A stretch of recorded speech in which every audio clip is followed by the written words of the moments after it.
Here we have When Slade Rocked the World, 1971 to 1975. This box set was launched on Pledge Music back in July actually.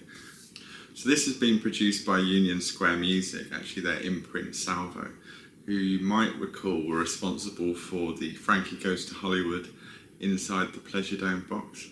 Now that was an excellent package, and this is very much the same in terms of the size and the styling of the box set. Union Square haven't revealed, I don't think, how many of these they've produced. They've just said that there's 750 available of the exclusive versions available to people that pledge via the Pledge Music platform. The difference between this box on Pledge Music and the box that you get everywhere else is a set of lobby cards, so it's not actually a massive difference. The other thing I should point out is that if you live in Japan, Canada or America, you can't order this box from Pledge Music, so you don't have much choice. You're going to have to go to Amazon or elsewhere to try and get hold of a copy. They're about to come out, in fact they have come out, these box sets on Amazon and some other sites, but rather unfortunately for Salvo, the pledgers, the people that ordered this box set via Pledge Music, they've had some problems with that one, some manufacturing issues which have delayed shipping slightly. So the latest is these are going to be shipping in early December. But if you bought one on Amazon, you can actually get hold of one already. So that's a little bit unfortunate, but it's a great box set. It's very much in keeping with the Frankie Goes to Hollywood Inside the Pleasure Dome box from a couple of years ago. So if you've got one of those, you'll kind of know what to expect really. And like the Frankie Goes to Hollywood box, this is very much a multimedia set. So it contains CDs, vinyl, books, and a few other bits and pieces, which we'll have a look at in a minute.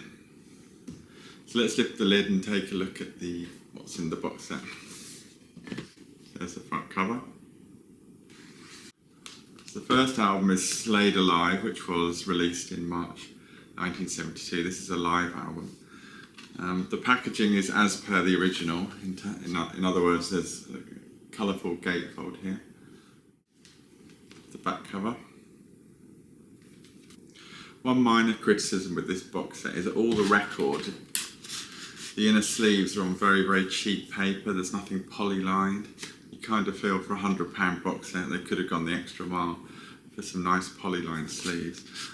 I don't know whether it's me, but I always have a lot of problems getting these in and out because they just stick and they don't go in smoothly. So that's quite annoying. But putting that to one side, all the records in this box set are pressed on coloured vinyl, and Slade Alive is on red vinyl.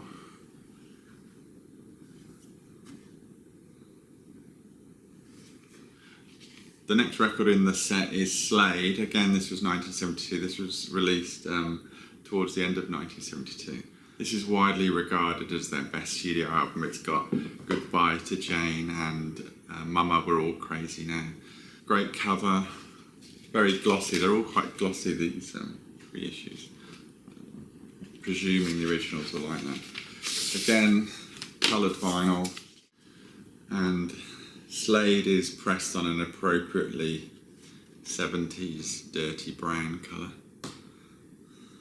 In 1973, Slade released their greatest hits, so we skip now to 1974, and the next two albums were both issued in 1974. This is Old, New, Borrowed and Blue.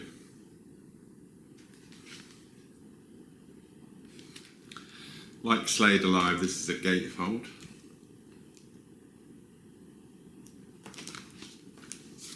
And it's another coloured vinyl pressing. You can kind of guess what this colour this one is going to be on.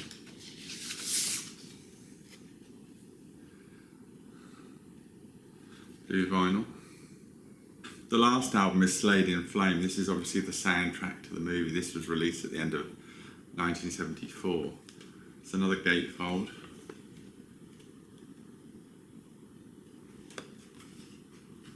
There's the back.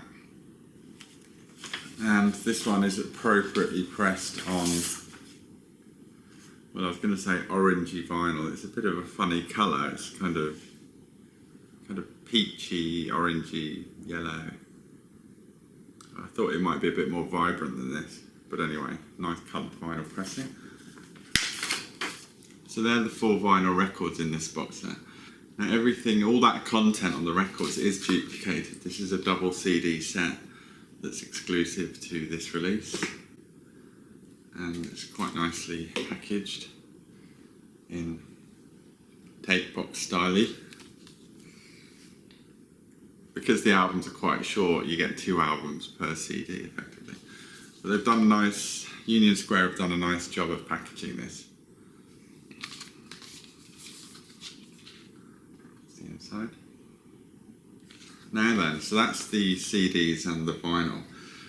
You do also get some vinyl singles here. So we'll start off, you get the 19 readers flexi disc.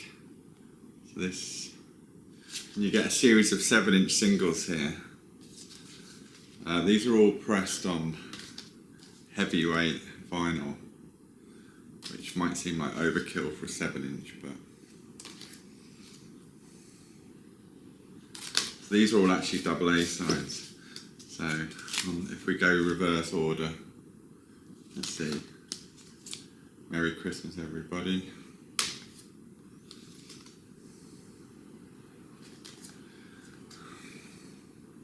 Finally, the box set contains a couple of books, including a reproduction of George Tremlett's The Slade Story. So this was an original paperback that was produced in 1975. So they've reproduced it here, and I'm told it's very, very funny. It's quite witty. And you get your very own When Slade Rocked the World annual. So it's classic annual styly. Have a look through here. It's all done with that 1970s flair.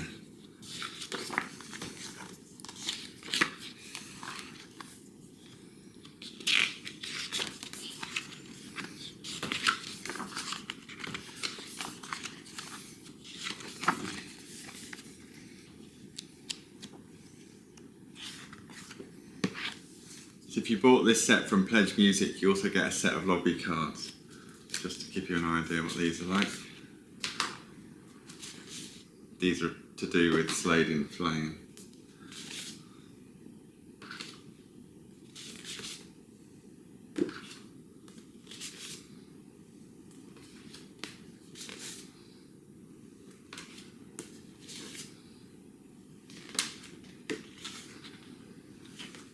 The Pledge Music allocation was 750 boxes. I'm not sure how many total were produced. The Frankie box was 1,500, so assuming it's along those kind of lines, that means there's 750 for other channels like Amazon, and there's 750 for Pledge Music.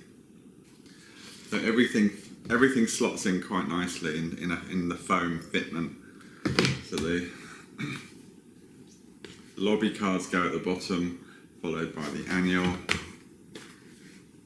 followed by the paperback book,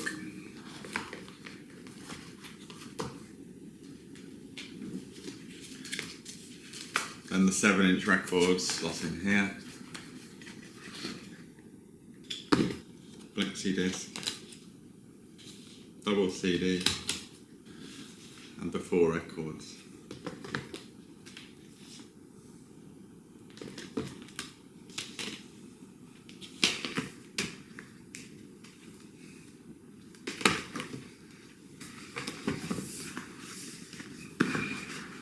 So if you're a Slade fan, I don't think you're going to be disappointed with this box. There's some nice touches. There's the paperback book, there's the annual, there's the coloured vinyl pressings.